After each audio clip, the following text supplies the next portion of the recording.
taken from a letter written by Abramo Segre, who wrote to his fiancée during his deportation from Italy, and through the letter you're about to hear, out of a train window on the 7th of December 1943. Dear Lucia, I entrust my note to the goodness of someone who will post it for me.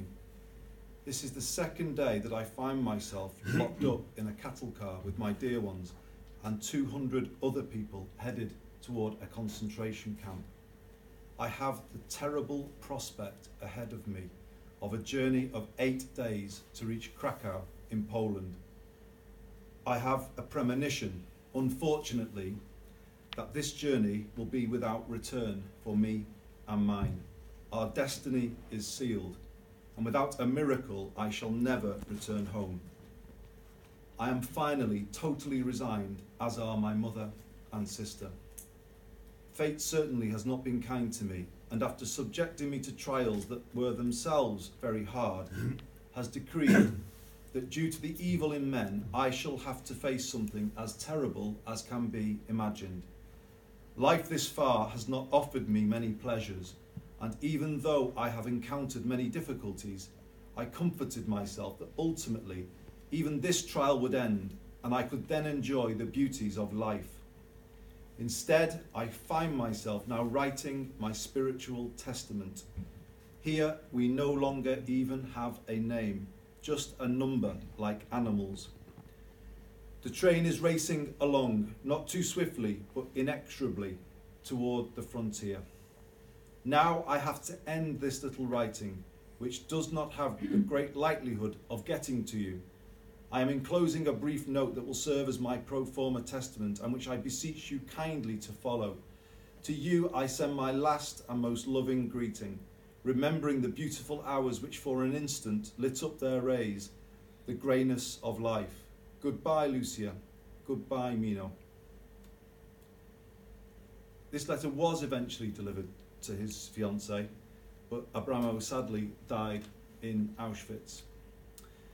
And for me, it's quite relevant to read that to you tonight, because I started the week on Monday, the 75th anniversary of the liberation of Auschwitz at Birkenau, sitting next to an Auschwitz survivor who came to live here in Greater Manchester after the war. Indeed, one of the Windermere boys, if anybody saw the TV programme, amazing TV programme, broadcast on Monday night. Ike, he was one of them, and he features in the programme.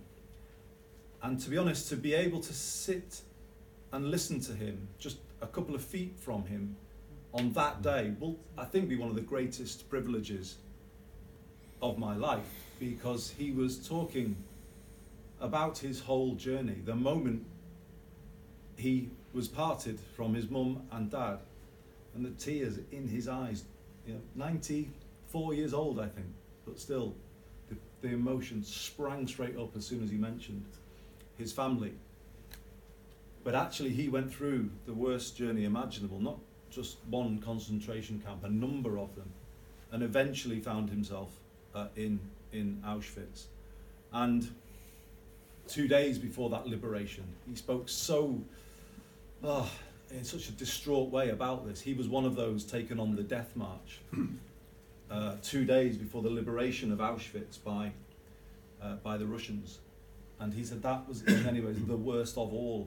They went through the snow with no shoes on for days, utterly emaciated, and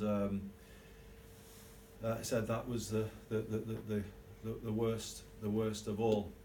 But then recalled with a kind of laugh in his voice about the grabbing of the jam and bread at Windermere, and that was depicted in the television programme, that they couldn't believe, they just couldn't believe the generosity of the people when they finally came here, and indeed the generosity of the people of Greater Manchester.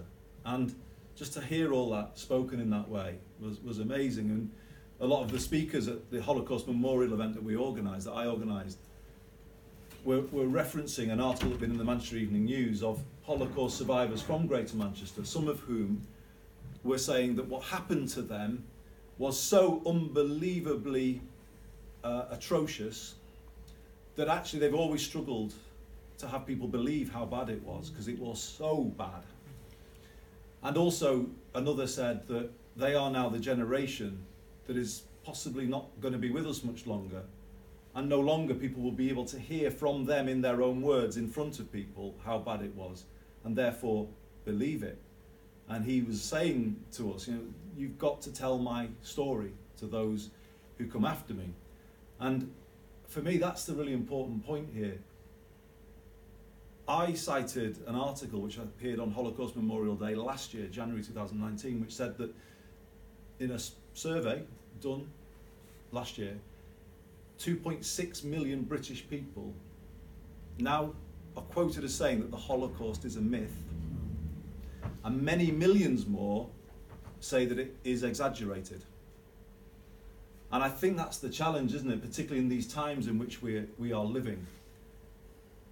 The risk of Holocaust denial is growing and will grow every year with the propaganda and the fake news of social media. In fact, that's a polarising and a propagandising force, social media, isn't it, that's going to make our job ever more hard. But it's why I am sincere in what I say in thanking you for putting on this incredibly important event tonight, and all of the speakers who are here and those we've already heard from. I genuinely believe some of the things I've seen in the last 10 years, since I went to Auschwitz actually, and like yourselves, I can't believe what's happened in the 10 years since I went in about 2008. The idea that we have leaders of this country and the US making openly and blatantly Islamophobic statements. I mean, think about that. That I don't think that was conceivable if you take yourself back 10 years, but also the debate of anti-Semitism, the debate, the cancer of it that seems to sort of be growing again. I didn't think these things could possibly happen, but for the great crash of the 20s, read the financial crash of 2008, and history, as much as we say it mustn't repeat itself, sadly it does repeat itself. And there's this tendency in tough times to scapegoat, isn't there? They're all to blame. That's what lay behind the Holocaust, wasn't it? And it's something similar that we see repeating itself right now.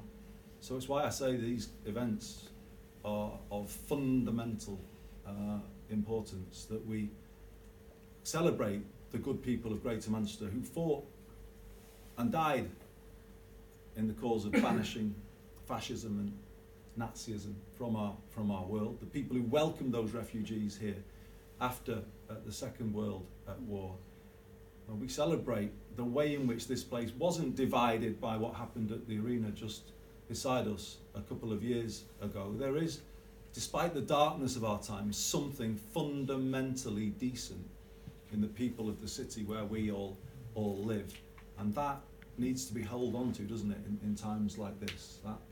That spirit of genuine solidarity, that belief in diversity, in our common humanity and true and full equality of every human being. Those are the values that have stood us well, but we are going to continue to have to make a case for them going forward from here. But it's why this day, this week, where we remember what happened, where we think of those 6 million Jews who died, 6 million, and we think of the people who died in Darfur, Srebrenica. You can reel off, I'm sorry, quite a long list, because this history keeps repeating with every decade that comes. It's why it's absolutely crucial that we gather and that we do say never again, and we mean it. Thank you very much.